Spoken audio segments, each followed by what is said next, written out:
gaganin ka lang para pagka, di ba, pagkatapos mong lumede, you need to burp para syempre hindi ka maglungad.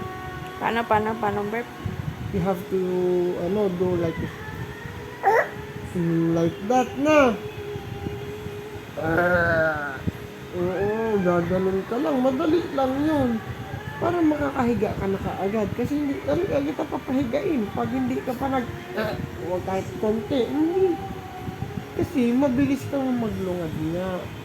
Eh, siyempre, mahirap naman pag naglungad ka. Diba? Oh. Kaya nga, papaburp para hindi maglungad, makakahiga na. Okay, understood. Pag nakahiga ka na yan, pwede ka na yan matulog. Yun naman ang hilig mong gawain, di ba? Pag natulog, mabilis yan lalaki. Opo. Pag mabilis yan lumaki, very good. Ano?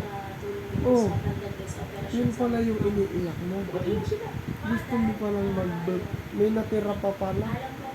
Huh? Huh? Opo. Let's sing?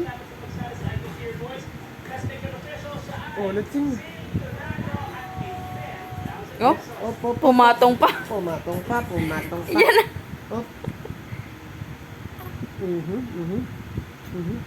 What do you want? You are my soul, playing so softly in my head. I know for sure